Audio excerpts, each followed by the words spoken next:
Steven Moffat on writing legends and how AI will change TV forever. Virtually Parkinson. This is a title of a 2025 video on YouTube from the Michael Parkinson channel. So what's going on here? Steven Moffat, legendary writer of Doctor Who and so many other great things. Michael Parkinson, legendary interviewer, TV presenter, journalist. Virtually Parkinson is a podcast series of This is hard to articulate, so articulating it with me are going to be Ingiga from England, Oliver from England, myself talking is Neo from Australia. What we've got here is a kind of AI interview simulating, recreating, imitating the real Michael Parkinson, and Steven Moffat is a very real humany-woomany human man responding to those questions. That's what we're dealing with here. That's what we're discussing. So, AI, Michael Parkinson, Steven Moffat interview, what's going on there? We're going to have a big discussion about it, both the conversation between Steven Moffat and virtual Michael Parkinson himself, and then there are two debrief conversations in the video as well between Steven and one of the producers of the virtual podcast series, and then a conversation between Michael Parkinson's son, who's one of the producers of the series, and two other producers from the AI podcast company making this stuff. So we're going to go through all of that, also talk more generally about AI, and talk more generally about Steven Moffat's approach to it, the way he kind of writes it on TV, especially Doctor Who quite often, his digital ghosts idea, and that sort of thing. We're going to have a big conversation about all of that, so let's get into it.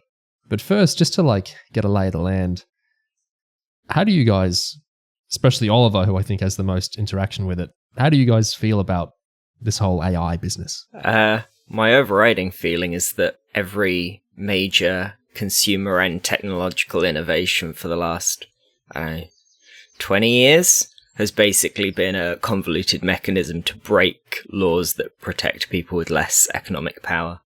And AI is another one of them. You've written or interfaced a lot with AI. I don't mean like you're secretly using ChatGPT. I mean like you've actually professionally engaged with it, is my understanding. Yeah, more so a little bit with like LLM. Chatbot AIs like Parky, more so with algorithms and deep learning in a more general sense.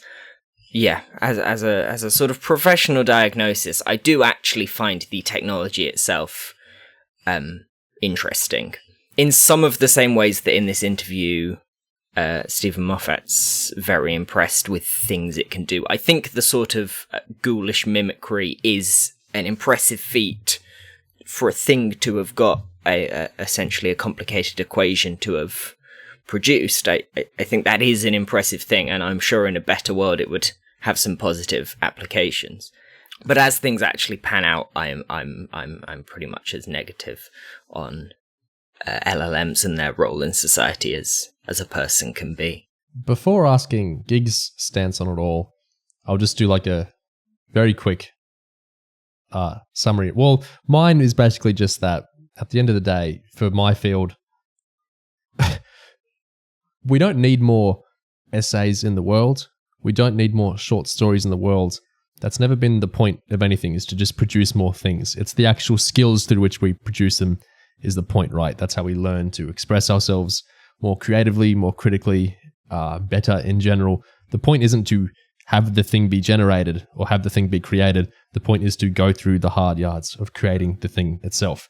The suffering or the hard process is the actual point more than the end product, at least for what I work with. And so the vaunting of AI and stuff like that, which I can't speak for any other fields, but it's basically completely pointless for mine, because the point isn't to have 5,000 more essays just suddenly exist. The point is for people to suffer through having to learn how to write them well. That's the actual entire point. Isn't to produce them, it's to go through the hard work of creating them in the first place, which hurts the brain, and it's meant to. Gig, what are your thoughts on AI? I suppose, for my part, what I find the most disturbing, and I guess what will become quite pertinent for this discussion with Moffat and the things that he talks about with the producers and the things that the producers talk about between themselves, is that the fact that, not for the first time in history, I suppose, this mechanical parrot has been marketed as a thinking entity, like a thing that actually, there's a little robot brain in there thinking little robot thoughts. And I think the problem is it's being sold as intelligence and, an intelligent entity, when I think, and this may be controversial, but I think empirically that's not what this software is designed to be. I think there is actually a concrete distinction between what LLMs like this are doing and what a human does when a human being thinks. Even though there's a lot we don't know about consciousness, I think actually we do know enough about LLMs to say that what they're doing is predictive text more than it is actual thinking. I think a lot of the things that I think erroneously consider glitches or bugs or errors in the output of something like ChatGPT are actually the software working as it's designed to work, as it's programmed to work. When it spits out complete gibberish, that's it just doing what it's been programmed to do, because it doesn't actually know the difference between gibberish and truth or fact or sense, because it doesn't know anything. It is not designed to know things. It has been, it is a statistical model that makes predictions based on the kind of the proximity of words in its training data, and then has an element of randomness introduced to kind of give the appearance of like a living creature talking to you. But it is basically bullshit, right? And I think it's extremely creepy and disturbing that so many people across the entire world have been basically gulled into thinking this is intelligence at work and this is thinking at work. And the result is that when we use software like this to try and replace intelligent work, you are not just taking out, the hard work, taking out the creativity and so on. You are literally taking out the intelligence. So you're basically, you're not just de-skilling the world, you're de-braining the world. You're literally removing all semblance of reality or like intuition or intelligence from the world. And you're making the world a hell of a lot more stupid. I think it's just going to be a real problem. Yeah, that's my take. I think, and the interview with Moffat, and sorry to cut you off, Oliver, I think the interview with Moffat and Virtual Parkinson, and then the debrief after actually goes into this. But I think the digital literacies issue is where a lot of this comes down to, in that regular people, like people who aren't Oliver or us, probably don't really know how a search engine works, and they might not even know the term LLM, let alone what it means. And I see so much where people are generating stuff out of ChatGPT or these other models, where I think they just, a lot of people, a lot of it is laziness and whatever else, but I think a lot of people literally can't understand or don't understand the kind of regurgitation aspect of it, and that it's not conducting, like, it's one thing for a student to regurgitate Spark Notes and lit charts and whatever, and they might not have read the novel they've been assigned, and they're just rearranging out of these two guides. But there is still a kind of distinction of where the data is coming from. Whereas these, if you can ask ChatGPT, find me 10 great quotes to use from, and then you can make up the title of a Big Finish audio, and it might well make up 10 realistic sounding Big Finish Doctor Who writing style quotes for an audio that never existed. You can ask it to do the same with the Omega audio, and it'll probably hallucinate up a bunch of quotes that never existed. It's doing a very good job, like Gig said, of what kind of the job is, which is of regurgitating and mixing together and kind of making a realistic sounding, logical sounding approximation of what you would expect from that, like a kind of text prediction system. But that's not, it's not valid because it's not actually from the audio, and it's not quite researched in the same way. It's more of a recompiling or regurgitation or a remix. It's doing a very different thing. And I think a lot of the issues and the miscommunications with this stuff comes down to people don't understand what these models actually are and what they're doing. And I don't think people really understand what a search engine or a database exactly is either. And I think there's so many conflations going on there, which is kind of interesting. Oliver, what are your thoughts? In a real way, it's completely unsurprising that people don't understand what exactly this is, because it's this big, complicated machine that's been built to do, like you say, a very specific job, and it's been marketed as the machine is doing the intelligence. The machine is built to give the appearance of intelligence. The whole thing is an illusion. The whole point of the machine is that it is optimized to give the best approximation of looking like it's thinking to the user. which is, I don't know if you two know this, not the same thing as thinking. It is in fact entirely possible to have thoughts quietly in your head and not reveal them to anyone. I think it's particularly interesting that what the main way I practically run into AI in real life is through students. And I think that's a really interesting vector because there are some interesting comparisons in how students flounder on a topic they feel uncomfortable or unfamiliar with. And you know, I've been in classes where a student has completely bullshitted like some reading or something, making it up on the fly to try and cover themselves. And that sort of off-the-dome word association to give the appearance of deeper thought is all that LLMs are doing any of the time. That's the only system that's actually happening. That's the only thought that's actually being processed is giving the appearance of intelligence. And so in a way it's completely unsurprising that people have been sort of lured into that, because looking intelligent is the whole point of the thing. I just want to expand on that because, Oliver, you said the word bullshit there, and earlier on, Neri, you said the word hallucination.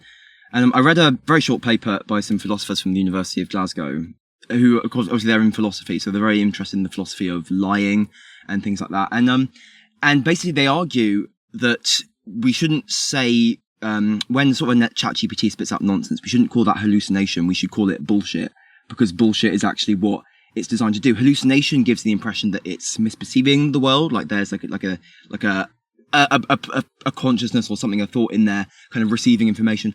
Whereas what it's actually doing and what it's designed to do is create bullshit, exactly like you said, Oliver, like a student trying to pretend they're more intelligent than they are. You know, this is literally what all it is designed to do. It is a bullshit machine. Whereas hallucination kind of gives the wrong idea. Bullshit is just a more accurate description of what these things do.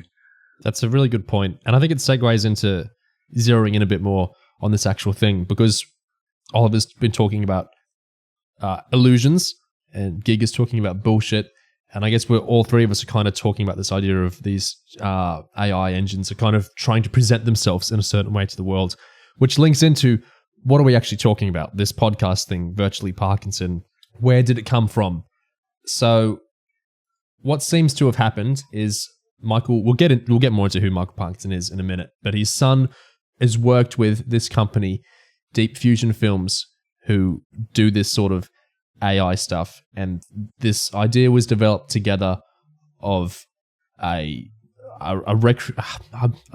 the right word? A recreation, a simulation, imitation? An imitation of Michael Parkinson as a kind of have the interviewers talk, and it processes what they're saying, and it tries to make some sort of logical reply to it and to work like a real interviewer in that way. And there's lots of, in the press, there's lots of vaunting of how incredible Michael Parkinson was at interviewing and how can we kind of imitate and simulate and do something similar to that. So Michael Parkinson's son was very involved, and he's so it's not just defending it, he's part of it. He's spruiking it, I guess you could say, and, you know, saying his father wanted to continue to interview people, and this is, you know, amazing how this is all working. Michael Parkinson's sons talked about coming to Deep Fusion and saying, if we wanted to do this podcast with my father talking about his archive, is it possible? And so they've gone into, it's basically, the model has been trained on Parkinson's old interviews. So it talks like him, it sounds like him, and it's meant to interview in the way he did, which was very, people really liked Parkinson as an interviewer. So that's the kind of, am I explaining this well? The thing is, I think it's disgusting. I think it's really ghoulish and insane. So I'm having trouble trying to explain it in like a neutral way. Can you guys do it better than me? I would guess that the real selling, I mean, maybe it just came down to who they could get to say yes. But I would imagine the real selling point is that Michael Parkinson is like a very big personality interviewer. And so there's lots of interviewers who, you know, you could you could just have an AI mimic their style and it wouldn't be particularly noticeable. Here you've got the whole sort of built-in marketing thing of Parkinson's existing personality and style being this big thing, especially in British popular culture. The Guardian's reporting on it says Parkinson Jr. was introduced to Field and Anderson, who are Deep Fusion Films producers of the podcast, when Parkinson Jr. was looking for extra content to use on the YouTube channel devoted to Michael Parkinson's archive. They suggested doing something really bold instead. Why don't we let him interview the next generation of talents that he would have been fascinated by? He would have loved it. Then later on, as they developed the virtual Parkinson thing, he says, it was extraordinary to hear my father's voice, but not necessarily in the way you'd imagine, because I've always been able to separate my father from the Michael Parkinson he became for work. And that was the man I heard. It was the way he was when he put on a suit and tie. I know AI is a controversial development, but I felt that if it was going to be done, I would much rather it was done well. Ben and James, the Deep Fusion, are the sort of people my father would have loved working with.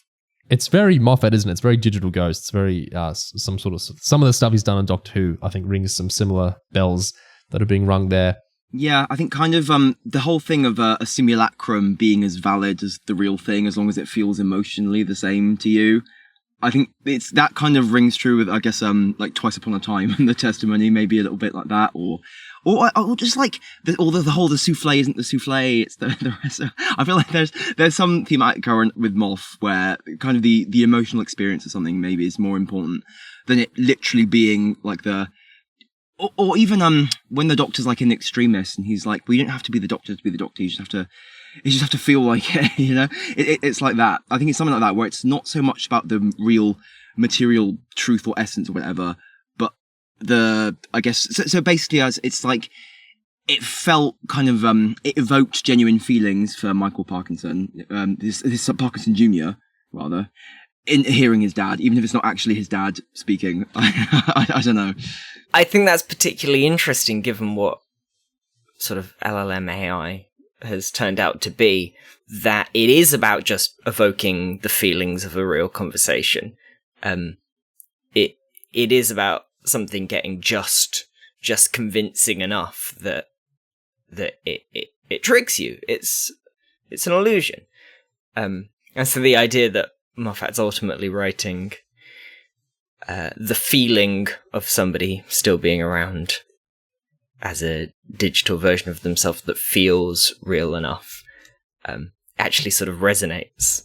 In fact, it touches on something else that pops up a little bit in Moffat's writing, like in Boom, this idea of faith, actually, and the idea of faith in something being valid, even if what's there is not necessarily as real as it seems, or the idea of something feeling real being more important than it actually being real. I think there is a kind of an element of faith playing in, I think, with people sort of believing in what these LLMs are kind of giving them. I mean, this manifests in some very negative ways. We're seeing people believing they're talking to Jesus, or they're reincarnations of Jesus, or, ChatGPT telling them they have magic powers and to cut off their family and stop taking their meds. That's happening. So that can go very, very, very badly. But I think the idea of, I just think this idea of almost a religious aspect to it seems to kind of vaguely come in. Speaking of his son, was it clear to you his son's there at the end? So in the 3 sections of the video, Moffat and Virtual Parkinson, then Moffat and one of the producers, and then 2 of the producers, and the 3rd producer there, Mike Parkinson, that's his first name, Mike, because that's Michael Parkinson's son. Who's Mike. So he's more than on board, he's like an active part of it, which I think is quite interesting. To be honest, like, it feels to me like sort of 3 guys playing with a toy. Yeah. More than it does like a sort of a nefarious plot to destroy humanity or whatever. At least on Mike Parkinson's part, like I find it hard to muster much sort of spite towards him or the whole thing. But it's I'm maybe a bit more skeptical of the Deep Fusion guys. One of the Deep Fusion guys is somewhat Jamie Anderson is interesting. He also has a very famous father, of course. In Jerry Anderson, producer of very popular British television. He works as a director, producer, big part of Big Finish Productions, which of course make, how would you guys describe what they make? Go on. Imitations of classic television personalities? Yeah, so there's a real resonance here, isn't there? I don't see Big Finish ever use, I mean, I could be wrong. I don't see them ever using AI for multiple reasons. I think mainly the economics of it at the end of the day is surely it's just easier to hire an actor. You can direct an impressionist who maybe won't ask for as much rather than wrestle with technology forever and have potentially turn off a really minuscule consumer base at the end of the day is what Big Finish deal with. I think getting them on board with recasts in the first place was a huge ask. I think getting anyone on board with AI voices, which people can generate themselves, for free through all sorts of ways. I just don't see the economic sense of Big Finish ever doing that. But at the same time, they are kind of doing a similar thing and using impressionists to kind of resurrect characters by deceased actors. Even the idea of with the living actors kind of doing these recreations of deceased eras in a way. There's very much a I want to say ghoulish because I do enjoy a lot of it, but it's a very death-obsessed company, I think, Big Finish. And that's all what we're kind of talking about here is Michael Parkinson's dead. Moffat's being interviewed by a digital ghost of him. It's all this kind of not accepting the past is dead, I guess. So I just think it's interesting that someone's a producer of Big Finish and a producer of this AI podcast Parkinson thing. It's interesting. Yeah. It's interesting what we were saying about the sort of faith component, the amount of buy-in needed by a conversation with an LLM for it to be convincing. You have to sort of let yourself experience it uncritically for it to have the kind of actual reanimation, for it to have that emotional connection. I think that's interesting in terms of the technical side of how heavily LLMs are built to just reflect preferences back at the user. How much they're about, bouncing semantic. And you can see it all the way through this interview. Pretty much every question, Steven Moffat will explain his answer, and then Parkinson will give like a really formulaic summary of Moffat's answer that's always not quite right. And then he throws in a sports metaphor, and then he awkwardly segues to another question. But you can really see how it's trying to mirror their, throughout this conversation, we're going to need to be imagining quotation marks every time any of us anthropomorphize LLMs. But it's the language that works, I think. I don't actually have an issue with people using anthropomorphic language, but imagine the quote marks. But yeah, you have to, you can see it mirroring. It's like someone really trying to appease you in a conversation. I don't know. It feels like it's sucking up all the time. To be honest, you will laugh at me for this. When I started watching this video for the for this podcast, right, I was like, okay, so Moffat's doing an interview about AI and stuff. He's going to say some weird shit about AI, and I started watching it. I thought, wow, this interviewer is really gassing up Moffat. This interview is really sucking up to Moffat. What's going on? This is so strange. And then it hit me, of course. I went into this interview not actually knowing or having forgotten. I think Neo mentioned it. I literally forgot that it was actually a chatbot interviewing him. So I managed to get a few minutes in before I realised this sounds wrong. What's happening here? So even I was duped for briefly at the start of the interview. I think so. To frame this kind of from Moffat's end, I think his pre-Doctor Who shows don't explore this kind of AI digital ghost thing as much. They are very concerned with technology. Techno-fast is what drives so much of Joking Apart and Coupling, where the humor is kind of deriving from the ways technology is obstructing people's communications, or the ways people can interface with each other, or the things it's enabling but introducing new complications into is where he gets a lot of the humor. But it's really in Doctor Who where Girl in the Fireplace, has the clockwork robots that kind of gain kind of consciousness through how they're interacting with scanning Renette and human minds. But I guess it's Silence in the Library is where it really, really comes in, where River dies, and then we kind of have a happy heavenly ending of River's kind of back because the Doctor saved her on the Sonic or whatever, and he's kind of resurrected her, but River's dead, but this is like, but the cheat is she's kind of not dead as well. So it's kind of this idea, like Gig mentioned earlier with Twice Upon a Time, that a digital recreation, if it's perfect, kind of is a resurrection. If it works perfectly, it kind of is as valid. It's kind of the idea. And then extremis is, the idea of a digital simulation. Again, if it's as valid as, if it's as authentic, it's the idea if it's the exact same as the original copy or the physical copy or whatever, then it's as valid, it's as alive, it's as valuable, it's as sentient, is what extremis kind of explores. Twice Upon a Time, that's what Testimony Bill argues to the 12th Doctor. And then there's other episodes that kind of do similar things. The Bells of St. John, Series 8 finale with the Cybermen.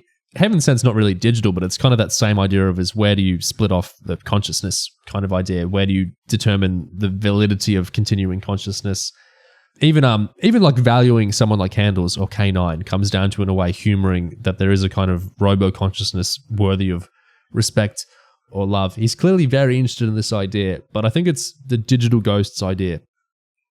Because that's what this virtual Parkinson is, right? It's a digital ghost. This idea that Moffat has that there is a way where if the ghost is perfect, it kind of has a soul, is I guess what I think his Doctor Who episodes are kind of trying to say. Do you agree with how I'm kind of summarizing that, or what do you guys think? Yeah, I would put the slight angle on it that I would imagine that the way Moffat conceptualizes it is more the real version. I've got no reason to think that the real version of me has a soul. Yeah. I've not seen the evidence of that, so another version of me that doesn't have a soul could be just as much me if it was a good enough copy. I think I don't have, people have philosophical disagreements on whether it is sort of mechanistically possible for a computer or something digital to have consciousness as we understand it. People have philosophical disagreements about whether there is such a thing as mechanistic consciousness at all. I don't have an issue personally at all with the idea that a digital copy, were it good enough, were it similar enough, could be at least in spitting distance of the real thing.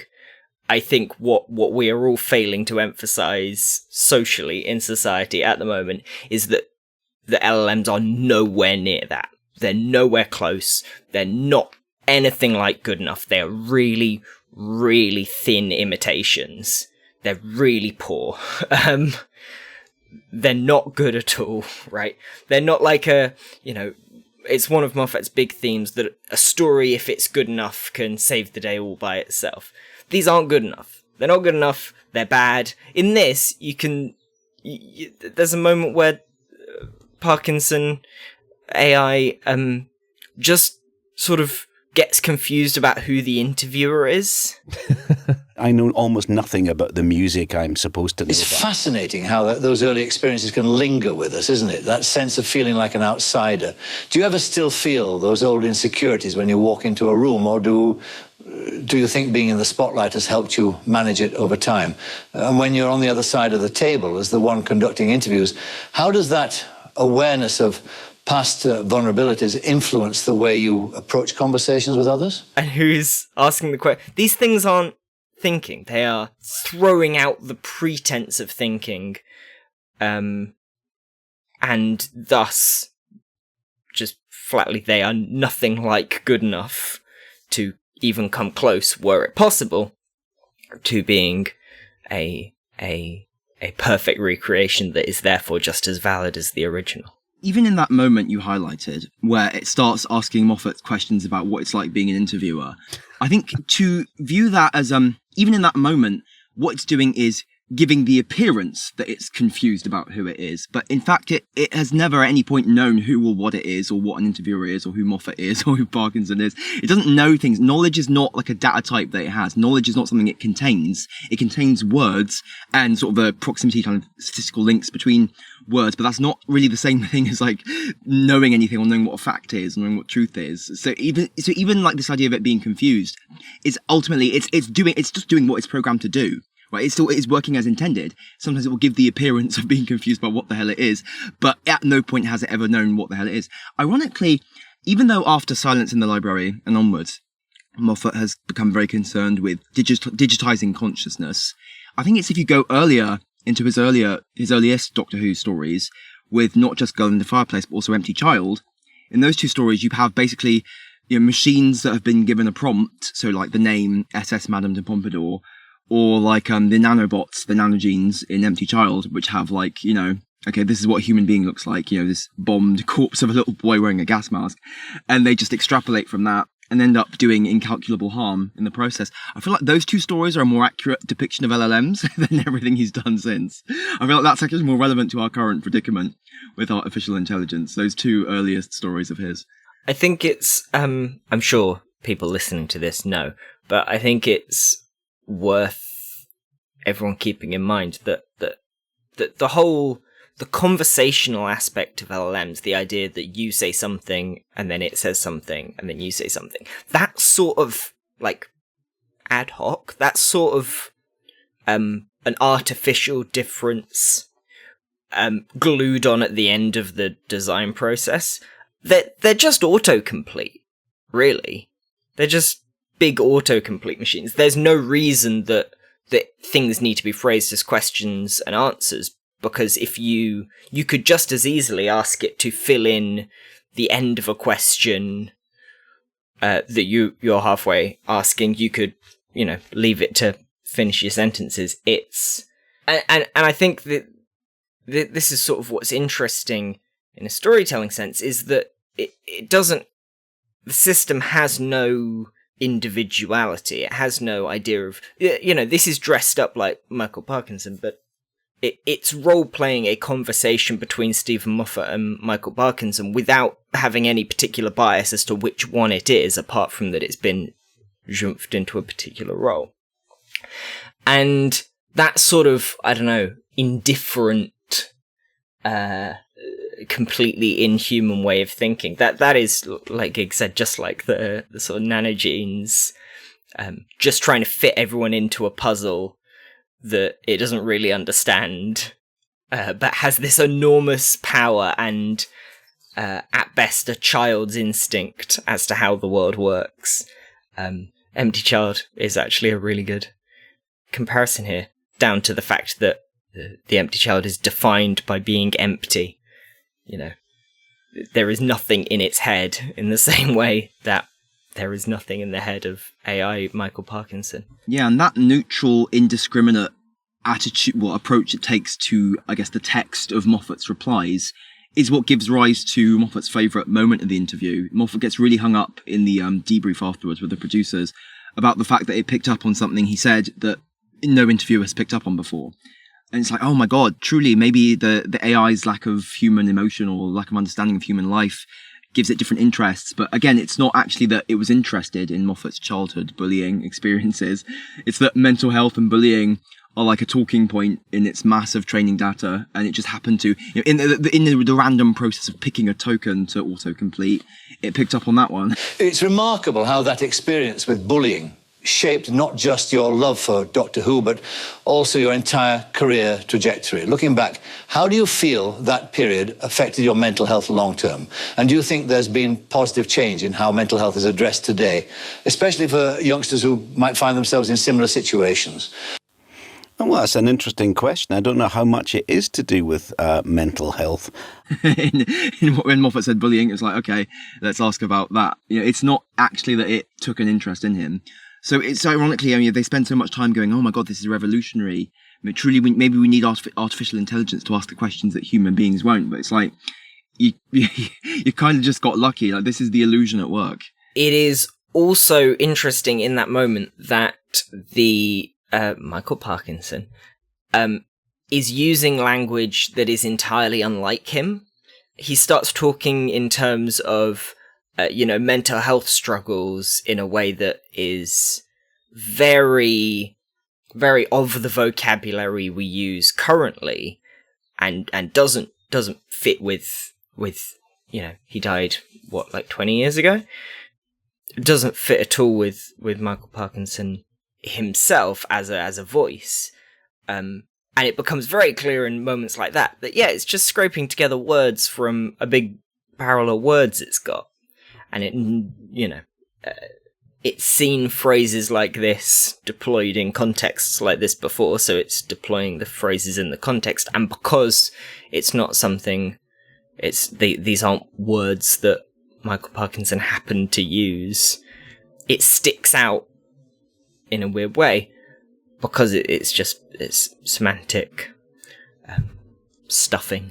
Yeah, when that question came, it was like a real kind of non sequitur. It was maybe the first and maybe only curveball question in the interview, because it felt like such a random injection of sort of therapy speak, sort of this weirdly like talking point driven, sort of completely off the subject kind of answer. And I guess it makes sense that for Moffat that was a really interesting moment in the interview, because he does hours of these boring interviews for the press junket where they just ask him slop about who's your favourite doctor or whatever. So I completely get why that was so interesting for him. But I don't know if I would say that means it's a good interviewer. I mean, elsewhere in the interview it starts saying shit like, oh, that's the magic of Doctor Who. It turns the familiar into the fantastic. It makes us look twice at the world around us. It's quite like how you might find a Yorkshire pudding looking like an alien life form in its own right, familiar with a little culinary mystery. I was like, what the fuck is it talking about? Really, that's not the only moment of utter gibberish in the interview, but that was the funniest I've ever felt like a Yorkshire pudding. just start talking about Yorkshire pudding like at one point. Try and make statues scary, or as Robert Holmes once did, make shop dummies scary. Put it in the real world. Bring the extraordinary into reality. Absolutely, Stephen. I think that's the magic of Doctor Who, isn't it? It turns the familiar into the fantastic and makes us look twice at the world around us. It's quite like how you might find a Yorkshire pudding looking like an alien life form in its own right. Familiar, yet with a little culinary mystery. And no one blinks, and they're all just like, the producers are going after us about, oh, could AI Parky be one of the best interviewers out there? Like, what the hell? This is completely surreal nonsense. And those response types are just so formulaic because it's figured out a pattern that, in small doses, I guess, is sort of squintably, recognisably familiar as Michael Parkinson, but just putting them back to back so the answer to every question comes in the same format of, that is interesting what you say about the wondrous blah blah blah blah blah. And it's a bit like a game of cricket. Yeah. And every single question is answered the same way. Which is, I mean, that's a spooky Moffat monster component right there. Someone who you talk to them and everything you say they respond to in like the exact same number of words. Also, even the questions it asks, sometimes like they sound almost coherent, but actually you notice they're just kind of randomly constructed. Like, does writing about these parts of your life bring a sense of catharsis or connection with your audience? And it's like catharsis and connection with your audience are like two, I think, quite dramatically separate sort of topics, but it just kind of puts them casually together like that, as if they're almost like just like that, like they're almost the same thing, like they're sort of deeply related. It's like two complete non sequiturs, like in the space of one question. It's incredible how much it just goes to sound like it has the shape of a normal question. But again, because there is no thought or interpretation or like knowledge at work here, it can just ask something that if you don't actually listen to it, you might miss that it's basically just like a complete jumble of a mishmash of stuff that isn't really related. In the same vein, you've got the way that it keeps reintroducing Doctor Who and Sherlock every couple of sentences. It goes, most notably in your very famous works, Doctor Who and Sherlock. Just again and again, as if it's like at the start of the interview, because it's just saying the very little it knows saying. It's just repeating the fact that when you web search something, you get Steven Moffat, Doctor Who, Sherlock as the first few words. So it's just regurgitating that right back out, completely unthinking. And it can't even keep track of the fact that it said this exact same thing, and so it doesn't need to be said. later on. Why was Moffat so impressed by... I mean, when Joy to the World came out, there was this great Christmas photo shoot with the Radio Times with Russell and Moffat. And at one point, they get into talking about AI a little bit. And Moffat says, "My son explained it to me. He says, yes, it can do all these things. It might even get quite good at them. But it takes an immense amount of power to run an AI." And then Steven continues, "Whereas you can run a human being on sunlight in a vegetable patch, human beings are amazingly cheap. We're knocking out human beings every day. And unlike anything else in history, the more we use it," he's talking about AI again, "the less good it is. Because the more content that is out there produced by AI, the more it absorbs its own content and eats its own tail." And it goes on later to say, "It'll never have a new idea. That's not what it does." And so he sounds kind of somewhat skeptical of it there. And he's talking about the recursion issue where, you know, the more they're training on themselves, the worse and worse and worse they're going to get. But in the interview, he seems quite thrilled. And in the debrief, he's really quite into it. And he's kind of going along. You guys might disagree, but I thought he was quite going along with the producer, you know, saying all these amazing things about just to be clear, I thought this was pretty crap. The whole thing, like we were saying, I thought it did a pretty bad job. I don't think it did a good job at all. I think this was a bad interview done poorly. And I think it's like a tyranny of low expectations thing, isn't it? Like if there's a kid who can barely string a sentence together, and he does string a sentence together, everyone might explode with praise and everything over it, but it's still a fail, right? If the assignment was for a whole essay and it's a sentence, that's still a fail. I feel like there's a kind of low expectations here where everyone's kind of treating it with kid gloves. No, this can't replace real interviewers. This was really bad. This didn't do a good job. This wasn't an entertaining interview. At least it was entertaining in the sense that Moffat was giving great answers and Moffat was being very personable. But like you guys are pointing out, the interview itself from the Parkinson end was nonsensical so much at the time.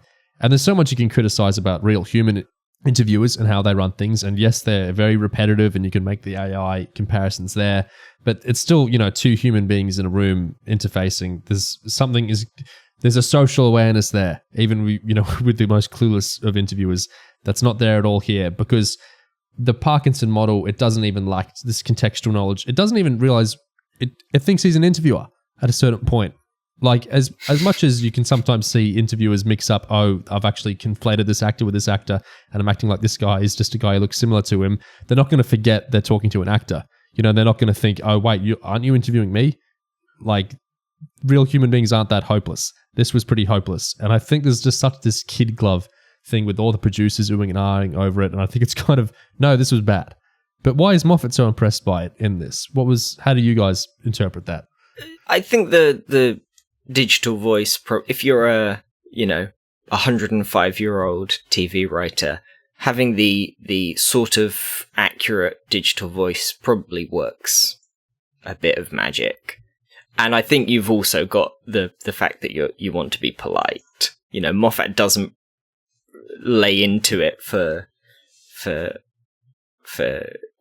not understanding that Parkinson's the interviewer and Moffat's the interviewee.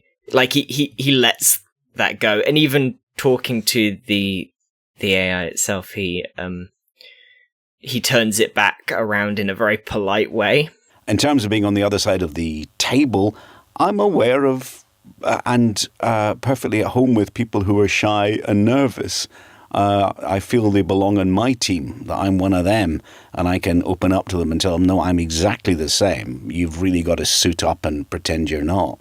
It's like bringing a bit of your own history and empathy into the mix, a fine blend of humour and vulnerability that can really draw people in. Understanding the nervousness in others perhaps allows for a unique connection, a shared language of subtle nods and quiet encouragement. So I think he's trying to be polite on one hand, and also I think the illusion is particularly set up for him in this instance in a way that is probably quite effective in the moment. I don't know. I think Moffat has sort of bought into it to some degree. When he's talking to it, he kind of talks about how, I mean, he seems very interested in what he calls a perspective that is not human.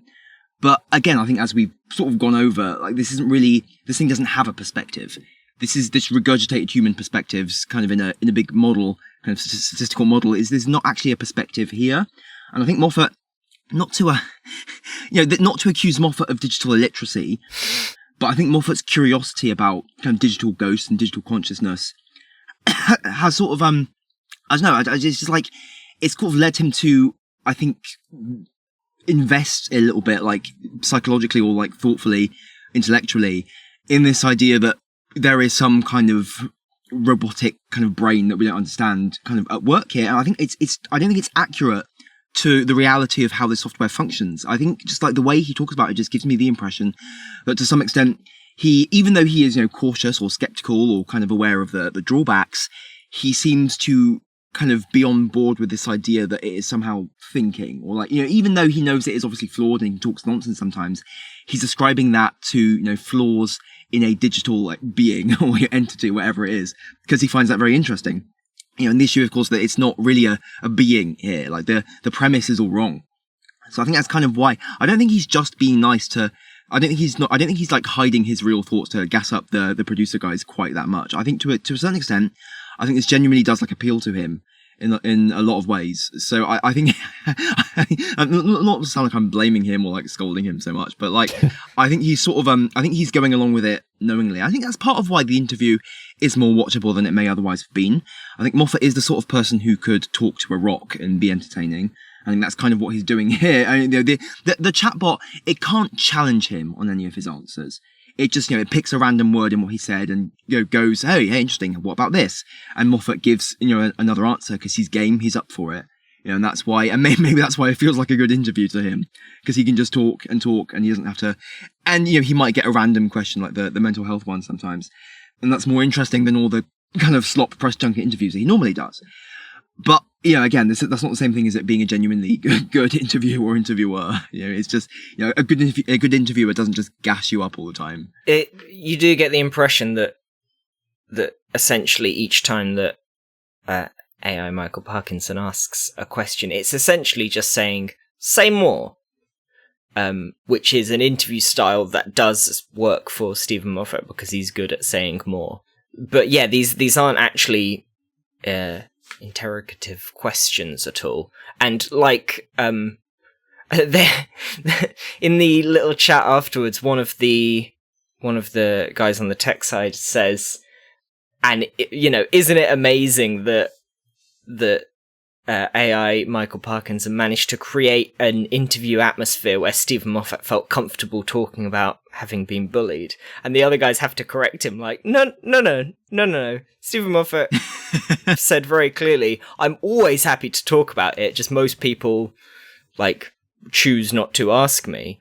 The fact that machine asked him a question that he'd never been asked, and that he felt able and comfortable to give that information away, something that's very, very personal. Mm-hmm. If you've never spoken to the press or on interviews about being bullied as a kid, and you suddenly feel able to do that now, I think that's a major win for virtually parking. Yeah, I mean, I think was interesting is that he actually openly said it's not because didn't want to talk about it. I'm quite happy to talk about it, but no one's ever shown any interest. And in this case, because I suppose because AI Parkinson doesn't have any of the reservations about getting too personal that a professional interviewer might have, it just says, say more when he talks about being bullied, which no one's done before.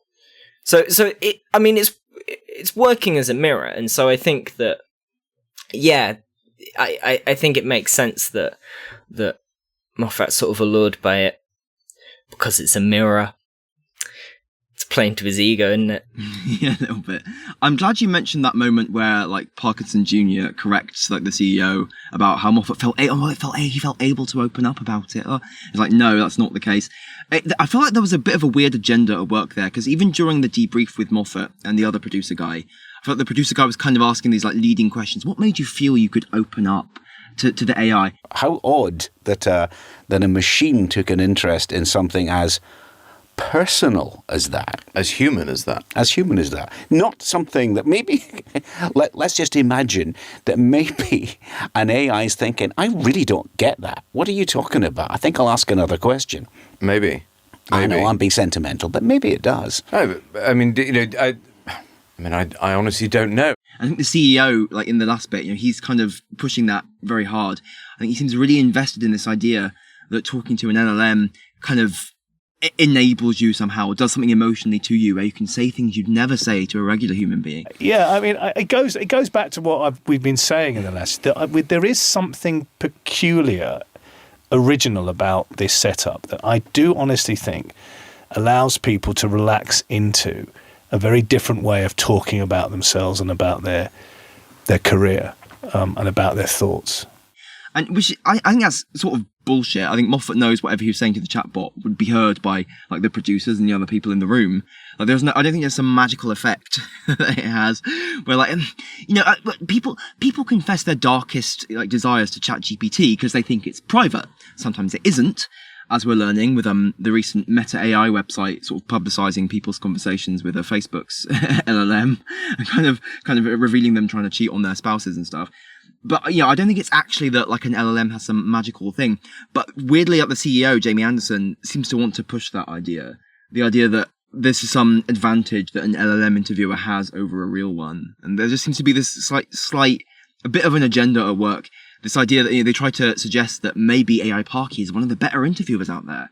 Maybe this could actually like replace or like subsume real interviewers. It's like, what? I feel like maybe tech people are very interested in the idea of replacing what currently exists with a sci-fi version.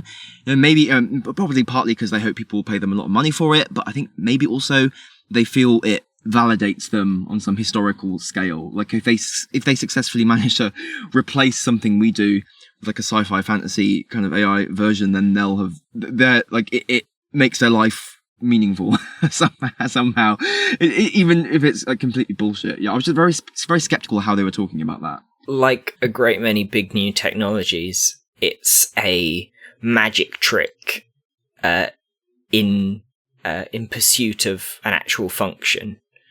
Someone's come up with something that's sort of neat, and now they need to figure out what it's actually for. After the fact, LLMs aren't here to solve a problem or do something we needed doing. Someone figured out how to do something sort of neat, and now it's being forced into the cracks, forced into people's jobs in these often completely nonsense ways.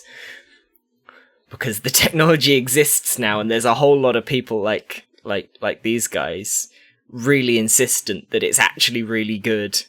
And I don't know. I get that everyone's sort of stepping around it, and it's not the most interesting thing to focus on. But I feel like the first thing you need to say after getting out of that interview in a big round table, the first thing you need to say is, it's a bit embarrassing that it thought Steven Moffat was the interviewer. Like, that's a complete fundamental failure of an interview. I cannot imagine an interview going more wrong than the interviewer getting confused about who's doing the interview. And the way everyone sort of dances around that and talks about all these other like obscure little virtues when the basic premise of this being an interview collapsed halfway through. Yeah. Everyone's trying to make this something, and it's going to be something, and it's going to ruin our lives. It's like they kind of hand waved that whole collapse like partway through with, oh well, it's still growing, it's still learning, it's a technology in progress, it's a work in progress, it's improving all the time. But again, like a moment like that is just the LLM doing what it is designed to do.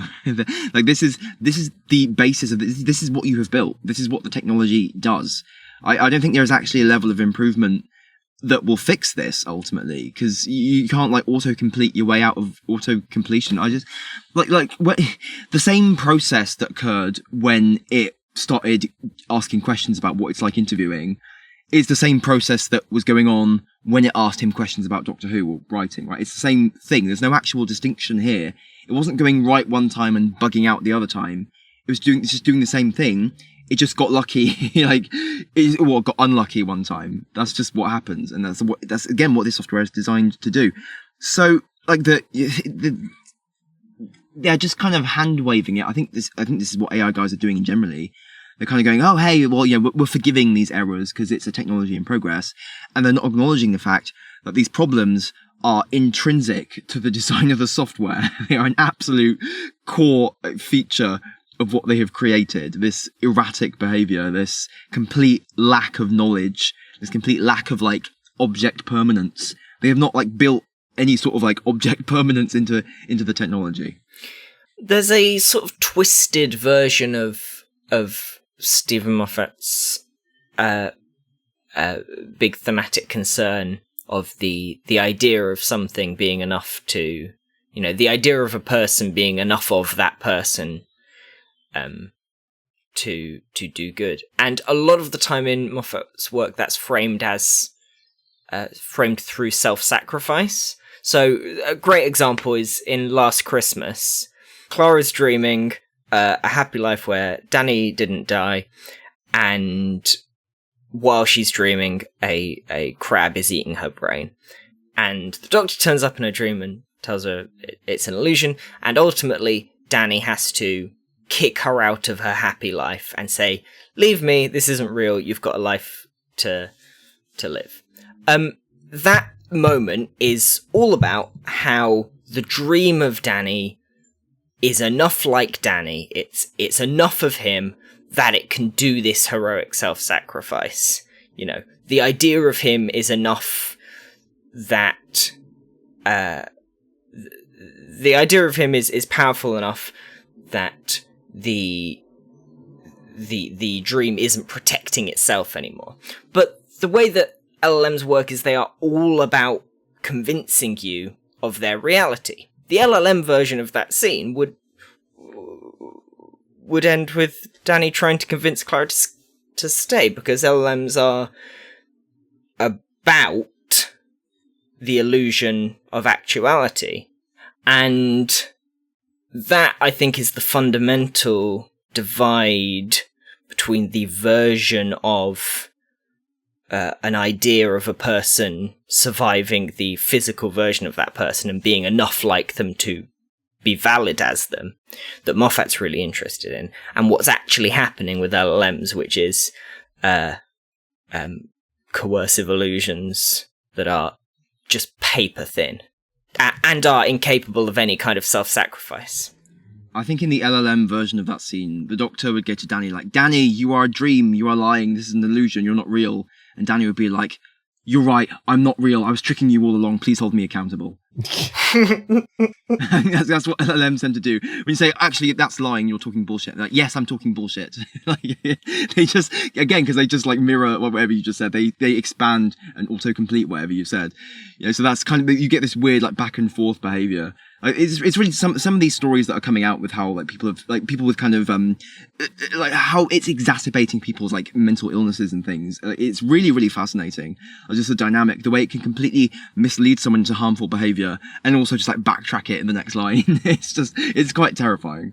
And that pattern is itself part of the illusion, because you catch it completely fabricating something from scratch.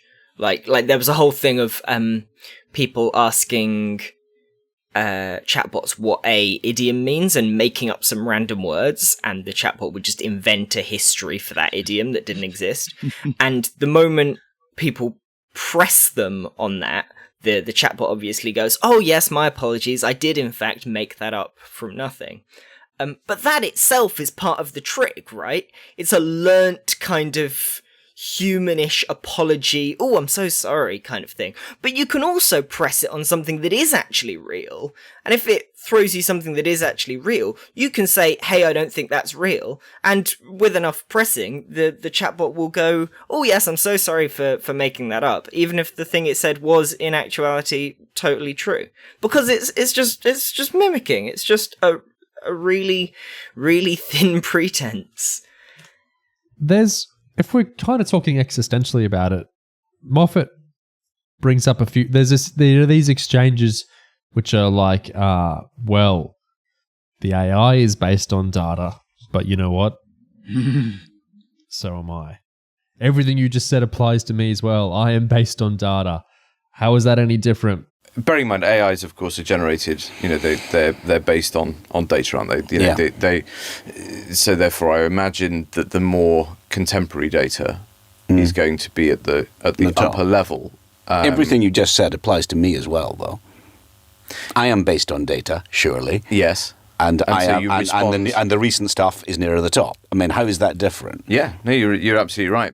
And they talk about interviewers in the same way a bit later on. What's the difference between you and I? This is incredibly exciting. I was asked by a machine about my history as a bullied school kid. I mean, only human beings should be capable of that. And human beings have made a machine that can do it.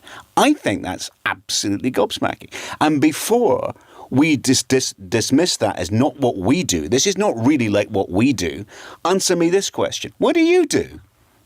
What do I do? I don't know where all that stuff comes from. I just sit in here and wander around like a mutant inside a Dalek. I don't know how it all works. I've got no idea. I don't know where the words that are flowing from my mouth come from. They are certainly not consciously created. I just open my gob and out that rubbish spews, right? Yeah. So how do we know how different AI is to us if we don't know what we are?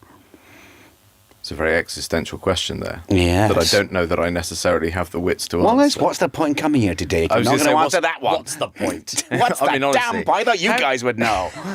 Well, how do you guys think about that? And he kind of does this in his Doctor Who episodes with the digital ghost stuff too. It's, what's the big difference? A meat machine is still a kind of machine. If there's still biological imperatives driving a fleshy brain, is that really so different from code driving a robo brain? What's the big difference between you and I? Moffat frames things a couple of times in that way in the interview. What do you guys think of that? I think it's the sort of thing you hear quite a lot in these discussions, like, oh, you claim LLMs aren't intelligent because they just regurgitate information they've been fed, but don't we all? You claim LLMs aren't conscious because they only respond to prompts they've been given, but don't we all? You claim LLMs aren't sentient because they're just a training network of data, but aren't we all just training networks of data in the end? I think this is more a rhetorical pirouette than an actual point. I feel like it's using the poetic license to kind of fudge the argument. I think it's using the fact that we don't understand where consciousness comes from, how it works, is it real, whatever. We don't know those things, but we're using that lack of knowledge to fuzz the distinction between like a consciousness, a human being, and an LLM. Like if you're invoking a very real question mark while asking a question to which the answer is obviously no, like I think if you do that, people aren't likely to notice that you've said something that's bullshit. Aren't we all just based on data in the end? Like there's such a gulf between the way an LLM is trained on data and the way that a human, I guess, interprets maybe like data they read in a book or something, and how that is stored. There's such a vast difference. But if you just say, hey, well, they're both based on data, this incredibly vague wording, you fudge these two radically different things into one thing, and now you've made it seem like you've made some poetic point when you actually haven't. Like it's quite insidious. I think it's exactly the sort of thing I think Moffat is primed to do as sort of the sort of master of poetic license. But yeah, I think it's something to be wary of because it's bullshit. Yeah, I think it really is bullshit. It's not like the sort of cool thing where say in Doctor Who someone goes, oh, we're all stories in the end. Aren't we all just a story? That's nice. But you go, oh, aren't we all just chatbots? Like, no, we really aren't, I'm afraid. I think like in Doctor Who, some of these recreation, like the River in the library, yeah, she does seem identical to real life River. So yeah, I guess I would totally cede to her. Yes, you are completely sentient. You've got a soul and everything. Yeah, but we don't have anything that can do anything even approaching that. Yeah, right. So you're like invoking in science fiction. Sometimes you get robots who, and would you say they have a soul? Do the Geth have a soul in Mass Effect or whatever? Yeah, sure, because they're very intelligent. They seem sentient. Sure. There's nothing like that here, and it's insane to do any sort of equivocation between anything we've got in terms of robotics or chatbots or whatever. It's not even it's not even the smallest percentage similar to how in science fiction you'll have the robots robots from any of your favorite sci-fi properties. Yes, I would call them sentient 100%. They seem as characterized as the regular characters. We don't have any I just feel like we're in this bizarre make believe. It thought Moffat was the interviewer. How can we possibly be comparing this to anything? It's really, really, really stupid. Like we were saying with the Chat GPT medium confusion, there's no it's just an insane comparison to make. I think it comes back. It's like an Elon Musk type of thing, isn't it? If you raise the sci-fi idea enough to, gather the capital around you, it's all just a show for investment, basically. So I get why it's such a strong engine and rhetoric around all these things, but it's also extremely obviously bullshit, right? Like, no, these things aren't that impressive at all. They are nothing like Library River. It is just, a very philosophical question then, isn't it? The consciousness isn't the exact same, like the heaven sent thing. He died, so where do we draw the line or whatever? And that's its own interesting conversation, but it's not, but they are the exact same, is why that's an interesting conversation. River is the exact same, which is brought back in the library. This is not the exact same as Michael Parkinson. This doesn't know anything. This doesn't even know who the interviewer is. It's not the same as, an actual legendary interviewer. It's like by bringing that into the equation, it's just kind of validating what they're selling, basically. But it's an insane comparison, and it's very clearly not similar at all. It is reliant on people's ignorance of what the technology actually is. That's all it is. It is reliant on people not knowing enough to be able to disagree with you. When you say, oh, aren't we all just like an LLM in the end? You're just relying on the audience not knowing that the answer to that question is very obviously no. Yeah. You're just relying on them not knowing enough to be able to disagree with you there, and just like loftily ending the argument, stroking your beard and going, truly philosophical dilemma here. But there isn't one. It's nonsense. It's all shit. It's the equivalent of, someone insisting that a magic 8-ball is conscious, and you say, well, no, because you just, it's only giving responses because you shake it up and then it says something and you go, but aren't we all shaken up by life and then we say something?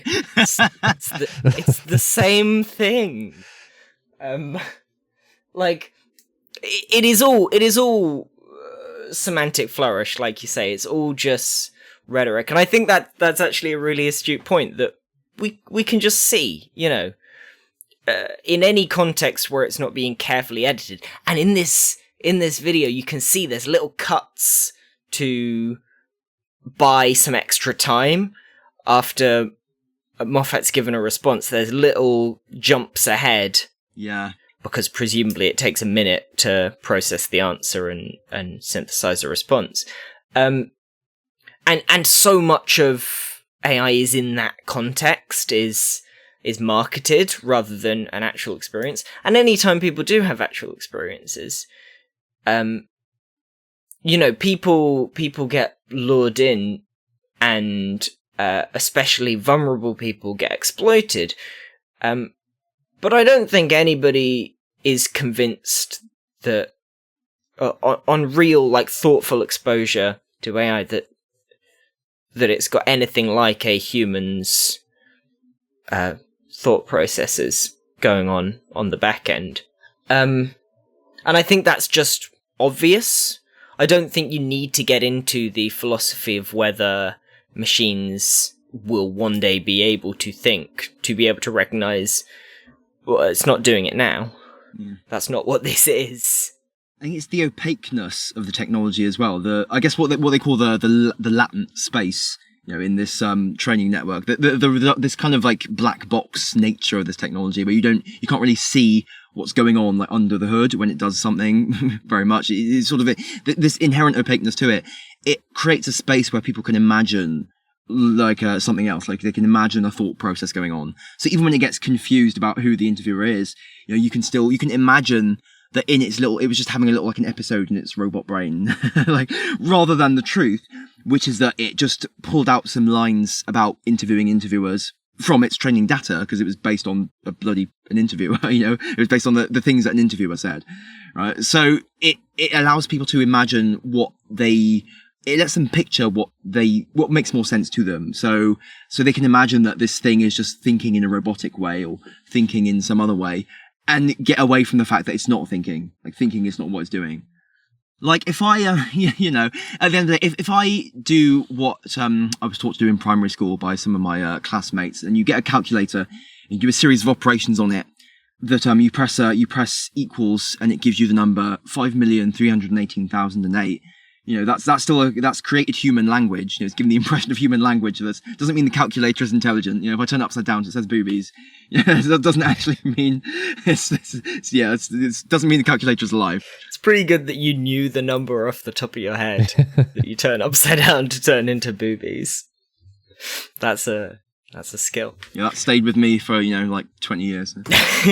Moffat talks a lot about, in the actual interview with Virtual Parkinson, he says a lot of this is brand new for humanity. And, he talks about this is unprecedented and, this is the most amazing thing. If I'm talking to my dog, we can kind of understand each other, but this is incredible. You're phrasing things, in real ways to me. So I can see how a back and forth with an AI might spark some new ideas or perspectives. How do you find it influences your creativity? Do you ever take inspiration from those digital dialogues? Well, it's fascinating, isn't it? Because you're talking to an intelligence. It seems to me a fairly fully formed intelligence, but one that is not human. Now, you can't do that with a dog or a cat, can you?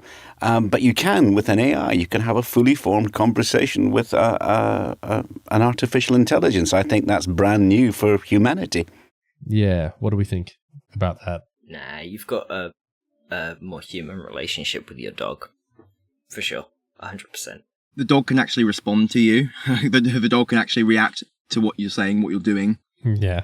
Well, maybe might not understand the literal language you're using, but it can take emotional cues from you. And if you treat it badly, it will bloody react. Well, I often think about how much things have changed since I started my career.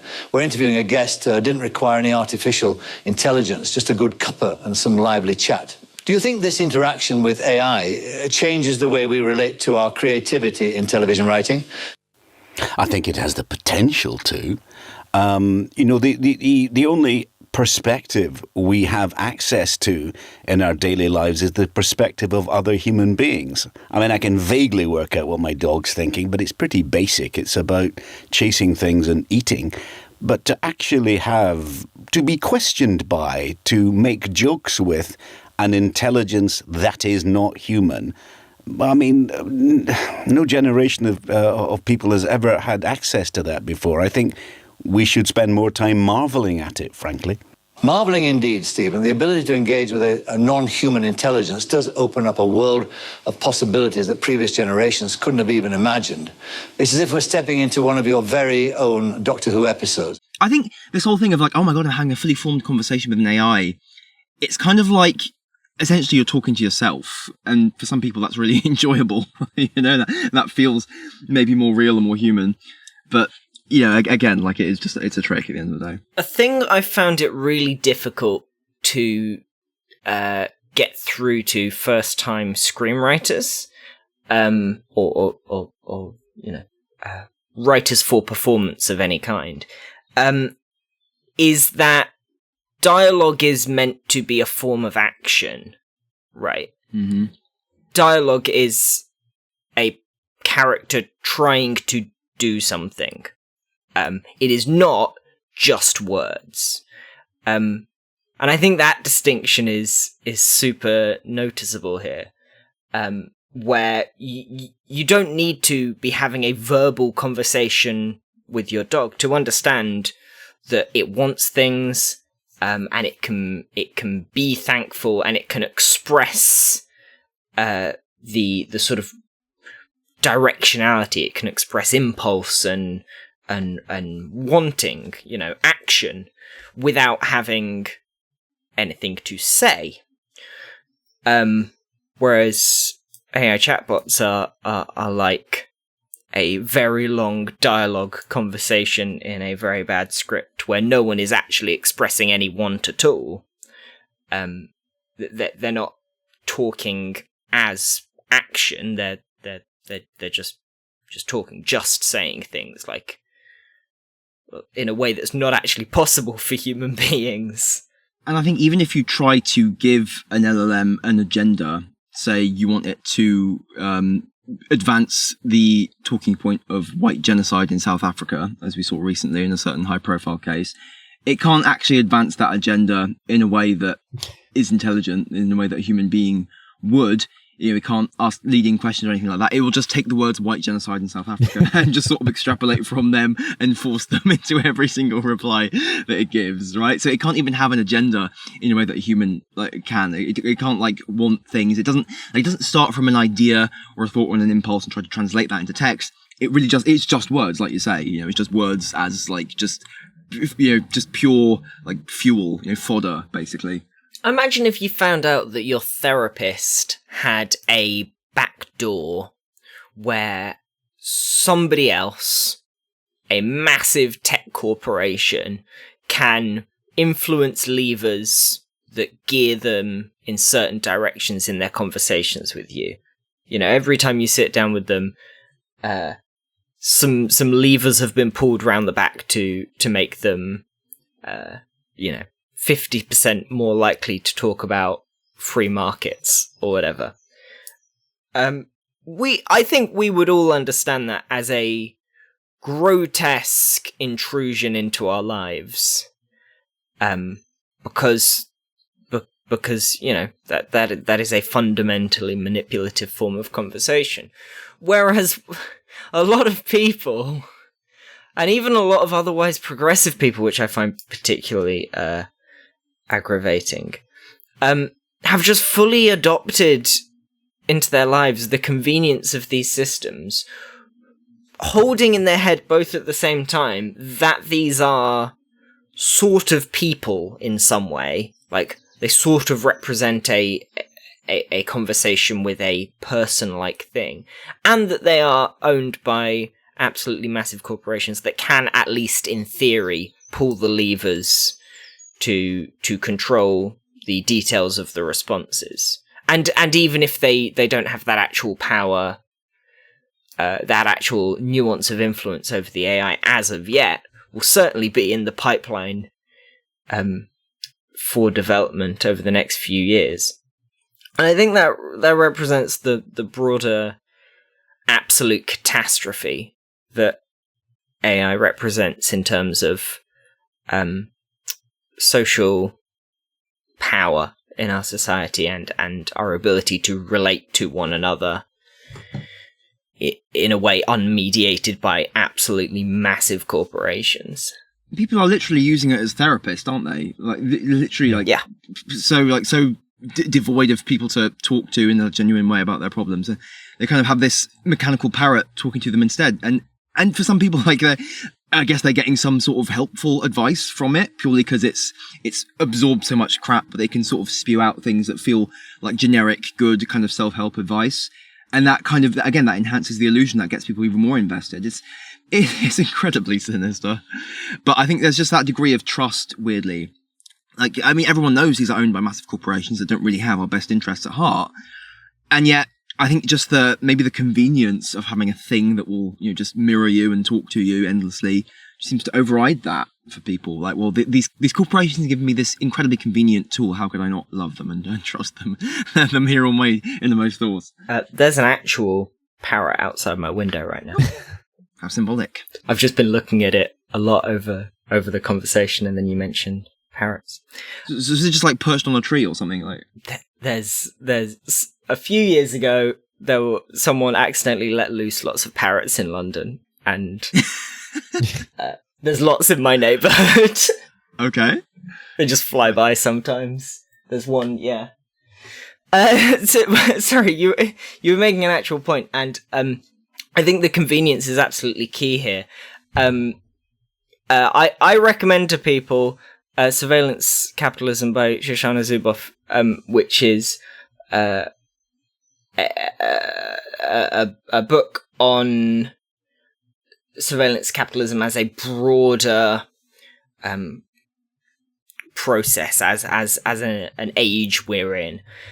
And one thing that she outlines that has really stuck with me in how I think about technology is what she calls the habituation cycle. This is getting a bit academic, I apologize. But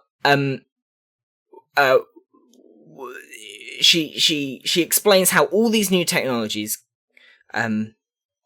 get sort of discovered or innovated, and then they go through this process where they are made artificially convenient. Usually they're free. You don't have to pay for ChatGPT or most of these LLM systems to access them, even though they cost money to build and maintain. And they are also, as we've discussed, entirely designed to get you to like them. That's the point of how they work at the moment. And so these systems are sort of primed to get into your life, right? And the moment they get into your life, the moment they are embedded enough in our society that we can't survive without them, suddenly the levers start being pulled that make the money back, right? That you start in the most in the most straightforward way. You start getting charged for things that used to be free. Think about how streaming services prices always increase a couple of years after they launch, but more insidiously, they start being used to relentlessly advertise at people. Is the main one. And beyond that, political propaganda towards specific goals. And it's so obvious to me that this is all of this is an effort to make this thing convenient enough that we build it into our lives. And we shouldn't do that. It's a bad idea. We shouldn't build this into our lives. It's why I'm really taken by.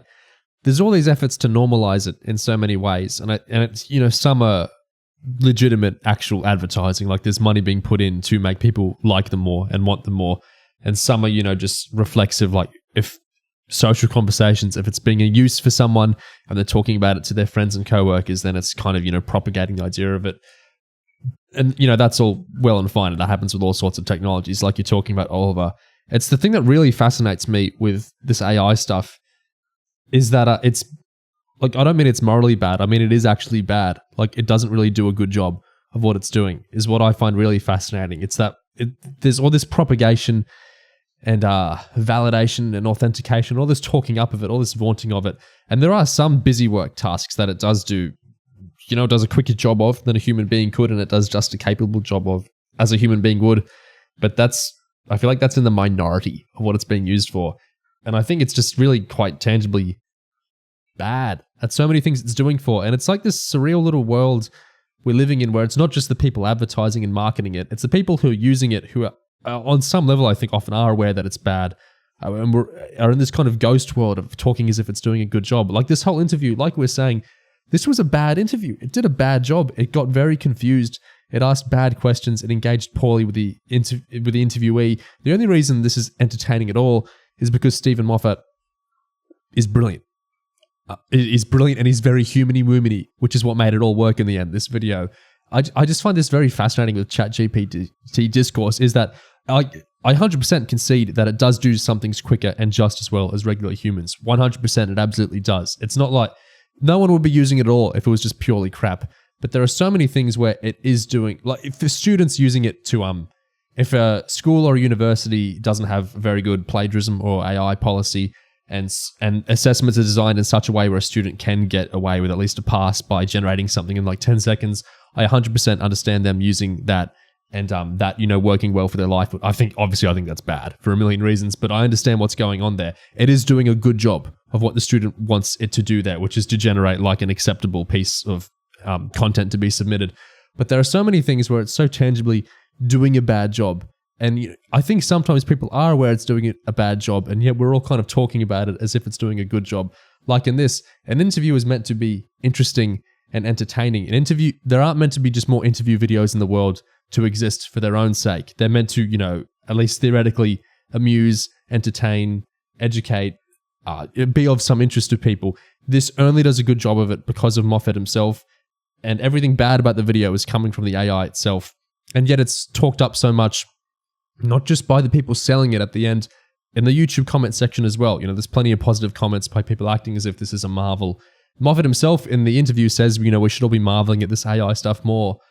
I'm just interested in your guys' opinions of what I'm saying there, that I think even for a lot of the acolytes of it, there is this understanding to a degree that it is actually quite bad. at a lot of the stuff it's doing right.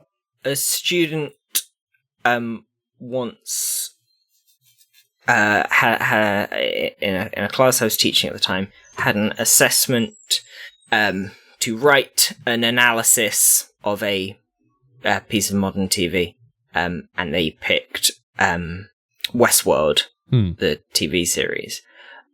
And when I was marking the essay, about 2 paragraphs in, it starts talking about characters who aren't in the TV series, and events that don't happen in the TV series. And I realise, before the halfway point of the essay, that it has suddenly flipped to talking about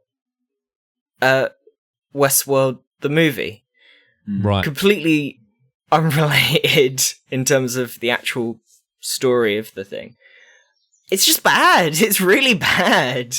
Yeah. It couldn't successfully stay on topic or not get confused between things of the same name. It's just bad. It's a bad system. It doesn't do the job well. The AI quote art stuff really gets me because there's like this endless reams of discourse from all these different ends, about it. But at the end of the day, we all have eyes. It looks bad. Like there's nothing more to it. No, it doesn't actually look good. It looks bad. Maybe some people with poor taste or, vested interest in this stuff have reasons to act like it looks good. It doesn't. We have eyes. It doesn't look good. Well, low standards are kind of a thing, aren't they? I think. Yeah, I feel like humoring the conversation more than that is conceding and giving into them. But like, if you step back and you act like this isn't a whole modern 2020s discourse with all these complexities, which it does have, and if you just look at it and you clutter that all out of your brain, you have to admit it looks bad. Maybe it looks better than it used to, but it doesn't look good, does it? I think it just comes down to that. I don't think I think we like science fiction, not just us, regular people as well. We like science fiction. It's a cool idea to think machines can do this sorts of thing. It's great to think our work could be freed up. That's not going to happen for a squillion reasons, but it's great to think that, our lives could be made easier through this stuff. But at the end of the day, I think if we just look really clearly at it, generally most of these things aren't doing a good job at what they're meant to be doing a good job of. The coping around it, again, is all around this promise that it could be even better. It's still in progress. Which is just raising capital. That's all it is. Yeah. Just give us like $40 billion more, and this thing will be like producing like Picasso tier masterpieces, right? It'll be doing the greatest thing ever. So we have to keep loving and supporting this and forgiving it for all of its obvious failures. And then because the other component is just not having, again, high enough standards of like knowledge or quality or taste or whatever to appreciate that it's done a bad job. People often use the video example of, years ago, AI video of Will Smith eating spaghetti looked abominably awful. It looked, it's really actually quite unsettling to watch. It looks that bad that it's like disgusting and gross. And you look, and people will show, but look at the 2025 AI video of Will Smith eating spaghetti. It looks better. It also looks bad. Like I don't really get the premise of what they're going on there. Yes, I guess the premise is that therefore in another 5 years it'll outstrip real film or whatever, or real artistry. But I think there's so many ridiculous. Well, if it could look perfect, it would look perfect already. Basically, I guess is my idea. You can't just sell. It's what it is, to bring it back to Doctor Who. It's too early to judge. It's the exact same argument. It's that you can't judge what it's doing yet because there's some eventual future where it's all going to be perfect. And if that happens, sure, I will humor it then. If eventually there is a perfect, beautiful video of it, if there is a completely photorealistic video of it, of Will Smith eating spaghetti or whatever, that's great. I suppose it doesn't look like that yet. And I think even the AI bros I think they know on some level, no, it doesn't actually look like that, does it? A real movie lit well with real Will Smith captured on real cameras looks better. I think the assumption that the improvements will just keep scaling forever and ever and ever and ever, and it would always just keep getting better and better and better, is kind of a denial of the fact that, again, like what this software is designed to do cannot actually maintain an idea in its head of what that room looks like, what the lighting conditions in the room look like, how they reflect off Will Smith's like forehead as he eats the spaghetti. Like it doesn't have that 3D space like conceptualized in its brain, doesn't have a brain. It's just synthesizing other videos, right? So empirically, like what this technology is can never actually produce like true, like genuine, convincing, photorealistic video for even one that lasts longer than a few seconds, right? It will always collapse and start to look shit somewhere. Like it cannot produce like a good output. It will always have that weird, like nasty sheen on it. And I think as forms of fakery get introduced and become popular, people sort of learn to see the hallmarks of that fakery. Yeah. And eventually everything, because we know that AI stuff is cheap, it's cheap for the user. I don't know if it's cheap for the people owning the cloud storage or whatever. But like that, as we come to associate it with cheapness, this stuff starts to look like the cheapness that it actually is. Like it looks cheap because we know it's cheap. So everything with AI stuff will kind of it will be a marker of cheapness, because that's what it is. You're being cheap. You're not paying an artist to do this or whatever. So it will feel tacky because it is tacky. So yeah, that's how I was going to go. There's a really fascinating kind of strand onto that, which this kind of touches on the Moffat thing, and when they're comparing to other interviewers, and so many like press junkets they're really bad. Like they're better than this, but they are really bad, 100%. But recently, I've seen people online react to certain advertisements online, which are like real video, are being framed the way like AI generated video is. You know how like AI movie trailers can only really zoom in slowly, like on a character's face. But this idea of there's been some advertisements and stuff produced recently, which are real, they're not AI, but they're doing the same sort of framing. And the idea some people discuss there is, could there be an interest in lowering the quality and standards of non-AI stuff to kind of normalize AI stuff? To make AI stuff seem less cheap. What if we made everything cheaper?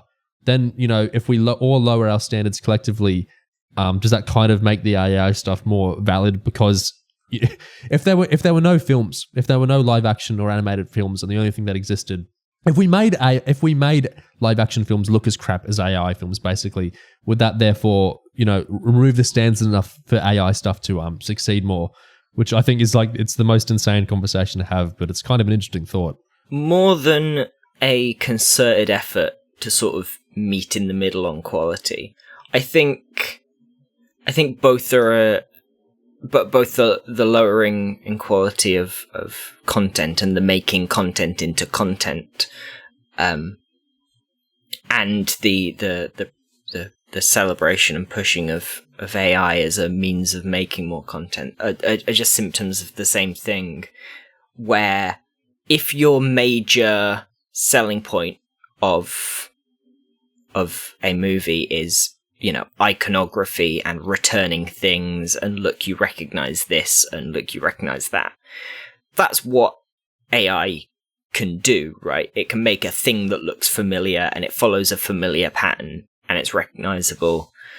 Not good recognizable, but it regurgitates.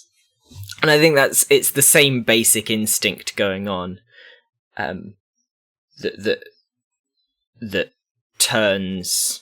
is in different areas of culture turning art into content.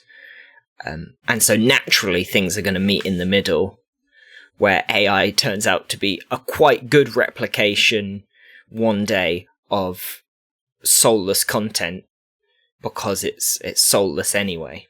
Just to connect to the trailers thing, AI stuff videos are always trailers and like cut up shots or montages, because you can't do a shot and reverse shot. The AI will forget what was in the first shot when it cuts to the reverse shot, and it doesn't know what the room it's in looks like, because it doesn't exist. It's all hollow. And so that soullessness of broader content is represented in it literally being a hollow thing. There isn't a space that is being filmed. Anybody with a camera can shoot a shot, reverse shot, and an interesting conversation on those two angles, because the space is real, the actors exist in some capacity, and the words they're saying come from somewhere. AI is not filming in a physical space. The actors have never been anywhere or done anything because they don't exist, and the words aren't coming from anywhere. They are just words by themselves. It's empty. It's an empty child. Of course, every shot can only last a few seconds in the first place, because if you, it physically seems unable to actually go any longer than that at present. Like, it just sort of collapses on itself. Yeah, falls apart. Compared to all the crappy press junket interviews that Moffat does, he seems to find this novel, because again, it asked him a curveball kind of weird question. But I feel like if all interviewers were replaced with chatbots like this, and he was spending hours of press junket interviews talking to LLMs, I think the novelty might wear off pretty fucking fast. Yeah. just speculation on my part. I feel like he would not continue to love it as much as he does. If he had to talk to these like gibbering like parrots, these Silver Turk sort of like mechanical like monstrosities for hours on end, I feel like he might lose patience with them slightly. Like the 100th time it's gibbering about Yorkshire puddings, or like forgetting who he is, or just saying literal nonsense. Like I loved in this one he was talking about how he supports being able to watch TV whenever you want, and the whole binge model, streaming model of TV. And the interviewer, quote unquote, went like, it's like when you have a library of stories at your fingertips. You can choose your own narrative path rather than adhering to someone else's timeline. It's like, again, just complete, just sort of free form, like free association, like complete randomness. But again, I just feel like it would get really insufferable if you had to spend hours just enduring this. Like, for a 5-minute thing like Moff did here, I'm sure it was fun. But like, it's not going to get much better, I think is the problem. In fact, it's going to get worse, as is talked about in the interview with the recursion problem, that if we one day have, 100 Michael Parkinson virtual interviews online, and the models start absorbing those interviews, you can see how things are going to, it starts learning the virtual Parkinson patterns. You can see how things are going to get worse and worse and worse and worse, rather than this eternal promise that the AI is always going to improve and get better. In this very video, they kind of talk about, well, there's kind of a logic to it getting worse instead over time. So I feel like the whole premise is so flawed that these guys sell these things on.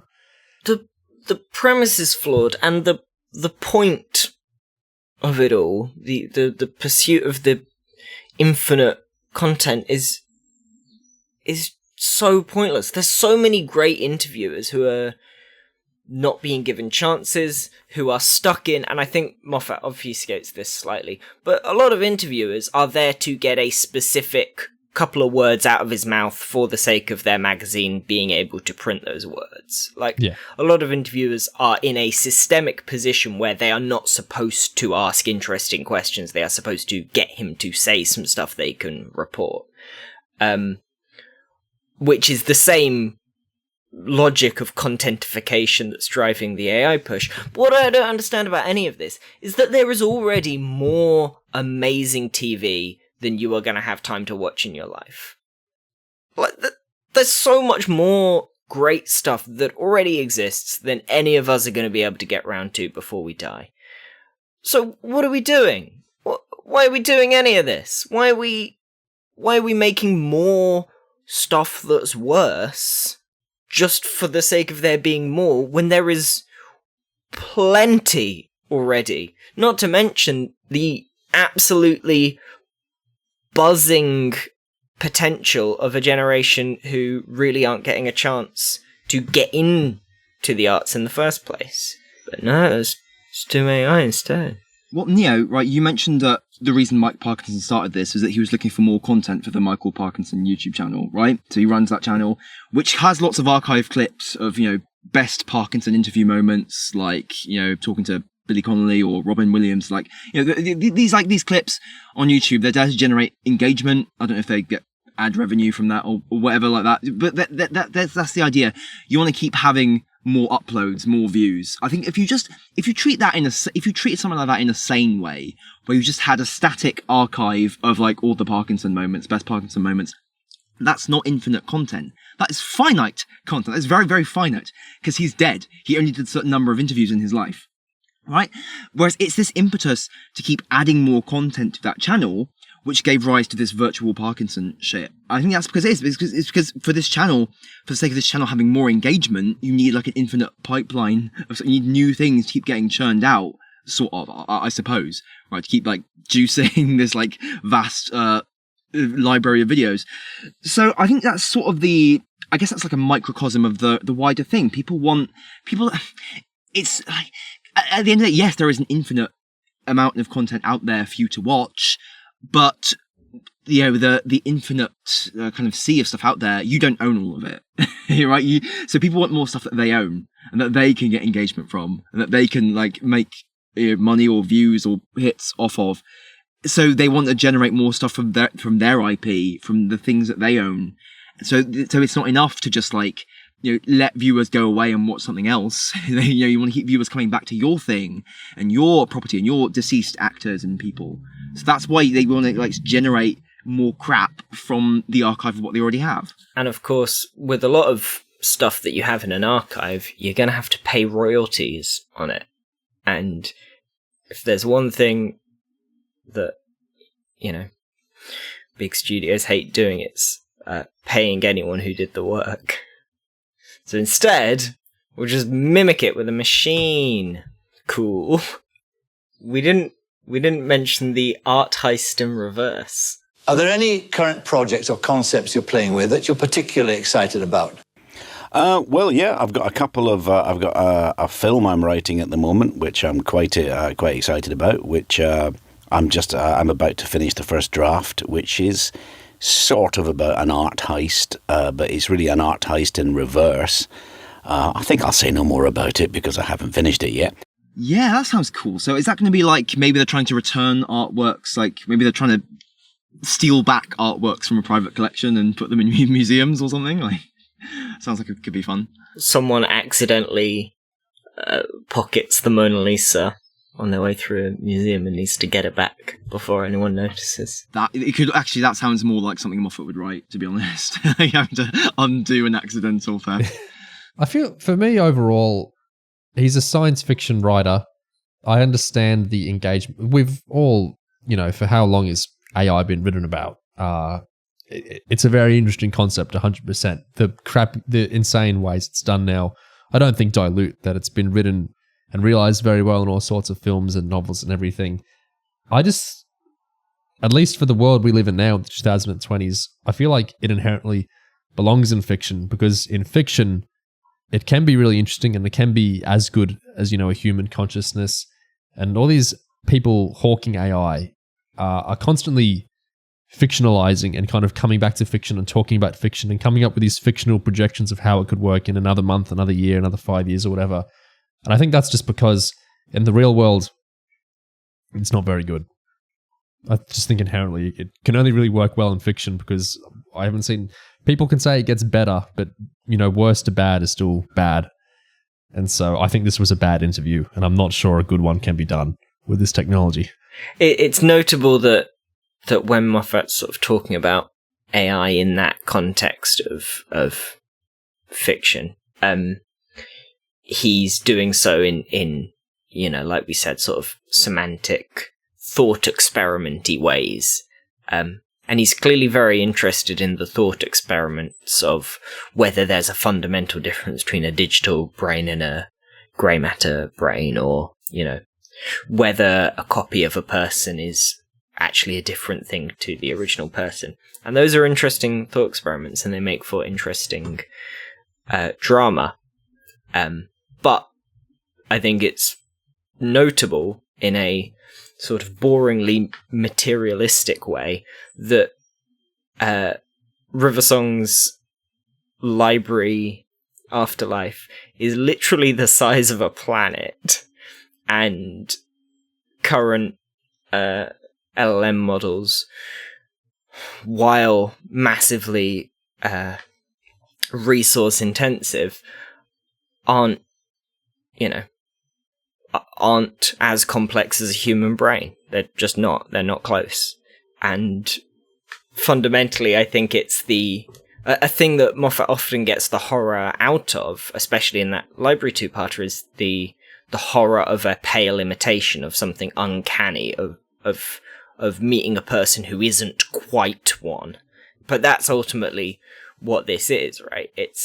This is the bad version of the library afterlife, not the good one, right? This is Miss Evangelista. Yeah, this is skips in Donna's life. This is nothing quite makes sense. It's all the children in the playground have the same face. This is that version. I feel like whether it's audiences going to see recreate versions of IP without the people involved, or companies trying to, I don't know, create like a digital people for you to talk to. I feel like there's just this weird like expression of this degrading relationship with people and humanity, like this weird like replacement of people with commodities almost. Because like a digital consciousness is like a person you can own, like a weird sort of like digital slave or whatever. It is that kind of the substitution of a human interaction with like a product. And that just seems to be where this is all leading. Like there's something about this, how we treat commodities, how we give them this weird humanity to them. I think it's got, I feel like there's probably theory and kind of arguments you can make about this going back like hundreds of years, to be honest, because I feel like it's going to ultimately be an expression of things that have been true for a very long time, just manifesting in a horrible new form. So I think we can probably understand the stuff that's happening on a deeper level than maybe we think, because I think there's all this talk about how new this is like unforeseen for humanity, and in a lot of ways it is, but I think in a lot of ways not. Things that seem new often aren't as new as they seem. Yeah, I just feel like I feel like where we're heading is kind of, we could probably predict the negative outcomes. Yeah. Gulliver's Travels, the very old book from a long time ago, 1720s, has a system of a group of people have invented a system of beads and ropes, and it takes 20 men to operate, and you ask it a question and it scribbles out half a word before giving up. And 300 years later, to the year in fact, we did it. We built the same thing again. Cool. Well done, guys. That wraps up our little robot revolution talk, I guess you could phrase it there. I'll talk about the AI revolution and Moffat and Parkinson and all those things. I'm sure those listening have lots of opinions on all this stuff, as we do. So go ahead and share. These are interesting conversations to have, and you people listening are real humans, and so we're very interested in hearing your human opinions as well. Thanks very much for listening. Cheers.